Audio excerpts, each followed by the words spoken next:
जुड़ गए हैं। एक बार मैं निकुल सर से भी थोड़ा आइडिया ले लूँगा। आई होप आपसे भी वो शायद कुछ क्वेश्चंस पूछ लें। Nikul sir, good morning.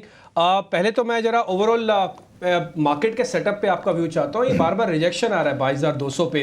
एक तो जरा पहले इसके बारे में बताइएगा, फिर थोड़ा पेंट वाला भी एक क्वेश्चन है सर मेरा पेंडिंग। निम्पी 22,000 पे रिजेक्शन आ रहा है तो ठीक है भाई, 22,000 पर आ रहा है, 15,000 पर नहीं आ रहा है। तो मार्केट एक तरफा तो डिम्पी कभी नहीं चलता है ना। और एक तरफा चलता है तो और बड़ी समस्या हो जाती है। मार्केट क्या कर रहा है? बढ़ रहा है, रुक रहा है, कंसोलिडेट कर रहा है, शेकआउट हो रहा है, कंसोलिडेशन चालू हो चुका है। अच्छे अच्छे पीएसयू स्टॉक्स जो कि डार्लिंग्स थे मार्केट के, उनमें 10 से 15% की गिरावट आ चुकी है, मगर मार्केट के अंदर कोई भी बह हमको देखने को नहीं मिल रहा है। तो अच्छा है, मार्केट कंसोलिडेट कर रहा है और कंसोलिडेट करेगा और मजबूत होगा और कंसोलिडेट होगा और बड़ा बेस बनेगा।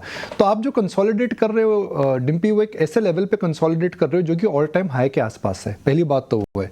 दूसरी बात डिम्पी, अगर आप देखें तो हालांकि छोटा सा डेटा पॉइंट है, मैं सुबह देख रहा था, फरवरी महीने के अंदर mid and small cap stocks में अभी तक नेगेटिव रिटर्न है। Suddenly Nifty all time high पर है और small and mid cap stocks all time high पर नहीं है।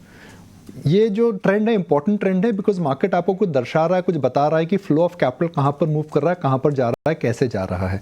सडनली मार्केट के अंदर अब सब कह रहे हैं कि भैया मार्केट में शेयर मत बेचो, मगर mid cap and small cap से निकल के लार्ज कैप की तरफ आओ। अगर ये रुख बड़ा रुख है तो मेरे को जो लगता है कि बहुत ही बढ़िया और अच्छी बात है, बिकॉज मार्जिन ऑफ सेफ्टी और कंफर्ट जब होता है वो हमेशा वैल्यूएशन का समय small and mid cap stocks में।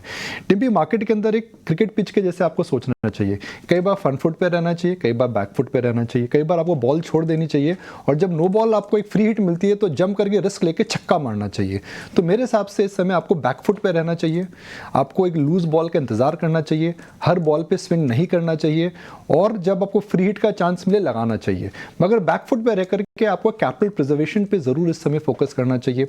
देखिए Dimpy, luck made money in 2023, risk management and skill will help you outperform in 2024। ये कभी ना भूले, लक फैक्टर खत्म हो चुका है, स्किल फैक्टर और रिस्क मैनेजमेंट रहेगा इस समय।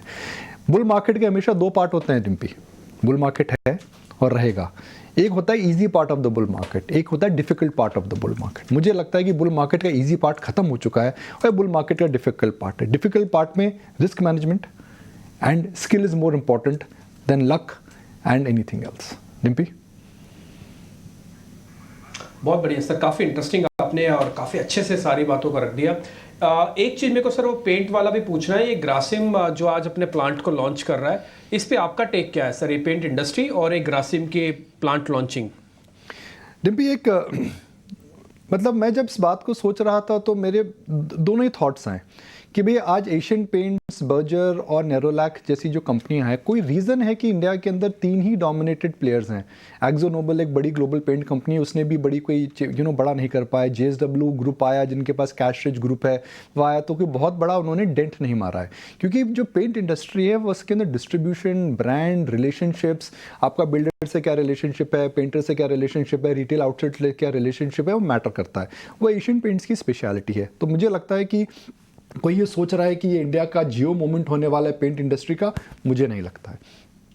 मगर क्योंकि बिरला जी इसमें आ रहे हैं और बिरला ग्रुप इसमें आ रहा है, जो कैश रिच ग्रुप है, 10,000 करोड़ की केपेक्स की बात कर रहे हैं, बड़ा केपेक्स है, तो जाहिर है कि अगर रिलायंस ने बिरला जी का जो बिजनेस था, बिरला ग्रुप को टेलीकॉम में चैलेंज करा, अडानी में सीमेंट में चैलेंज करा, क्या बिरला ग्रुप आकर के पेंट इंडस्ट्री में एग्जिस्टिंग प्लेयर्स को चैलेंज करेगा? तो अगर उस थॉट से आ रहे हैं तो हम देख सकते हैं कि यहाँ पर चेंजेस होंगे, डिस्ट्रीब्यूशन में फ़र्क आ सकता है, पेंट जो है उसके वहाँ पर थोड़ा सा प्राइस वॉर आ सकता है। तो समय ही बताएगा कि क्या यह पेंट इंडस्ट्री का जियो मोमेंट है या फिर एक बिरला ग्रुप की एक अटेम्प्ट है जो कि इन हाइंडसाइट इतना पावरफुल नहीं रहेगा। मगर इस वजह से क्या होगा डिम्पी, ये जो पी मल्टीपल्स इनके स्टॉक्स के थे, Asian paint 70 time, Berger paint 50 time, इनके पी मल्टीपल्स एक समय थम जाएंगे। बिकॉज मार्केट ये बोलेगा भाई 6, 8, 12 महीना देख लो, क्या चाल है बिरला ग्रुप की, क्या रणनीति अपनाते हैं, क्या कॉर्पोरेट स्ट्रैटेजी रखते हैं, will it be price war, will it be a brand war, will it be a quality war, will it be N innovation war, मुझे नहीं पता क्या होगा, प्रेस कॉन्फ्रेंस में पता लगेगा। मगर कुल मिलाकर के मार्केट अब वेट एंड वॉच मोड में आ जाता है।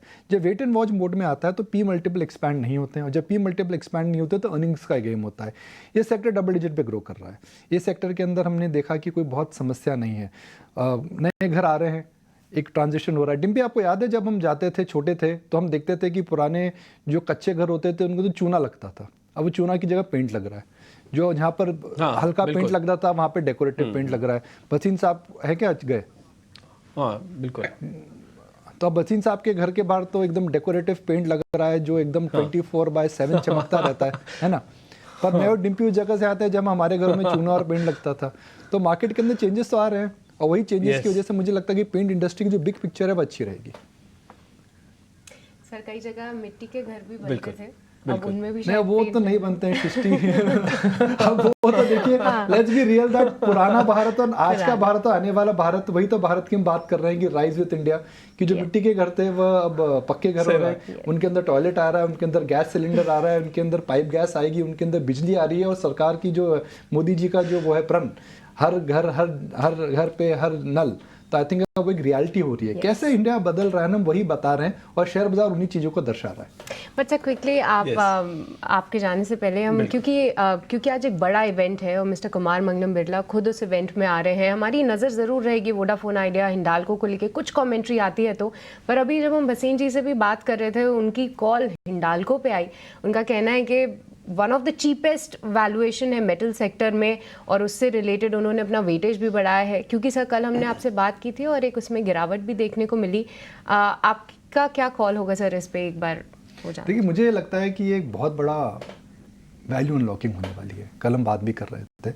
अब नोवेलिस को आप लिस्ट करते हो, और नोवेलिस के अंदर आपने $4 बिलियन का भी अलाबामा में ऑलरेडी केपेक्स एक्सपैंड कर दिया है। आप एक्सपैंड ऐसे समय में कर रहे हो जहाँ पर यूएस मैन्युफैक्चरिंग वापस गेन कर रही है मोमेंटम, बिकॉज चाइना से शिफ्ट हो रहा है। हमें भी पता है, डेमोक्रेट्स हो या रिपब्लिकन हो, सब चाहेंगे यूएस मैन्युफैक्चरिंग वापस ऊपर बढ़े। तो कुल मिलाकर अगर आप देखते हो तो मुझे लगता है कि यूएस मैन्युफैक्चरिंग में जिस प्रकार से इंडिया मैन्युफैक्चरिंग बढ़े, यूएस मैन्युफैक्चरिंग बढ़ेगी। हमारा मानना है कि नोवेलिस की वैल्यूएशन अभी $8 से $10 बिलियन होनी चाहिए। मगर अगर मैन्युफैक्चरिंग बढ़ती है, change in made in America, जैसे आत्मनिर्भर भारत है वैसे मेड इन अमेरिका आएगा, तो क्या नोवेलिस की वैल्यूएशन आने वाले 3, 5, 10 साल में डबल हो सकती है? अगर साइकिल अच्छी रही तो 3, 4, 5 साल में डबल हो सकती है।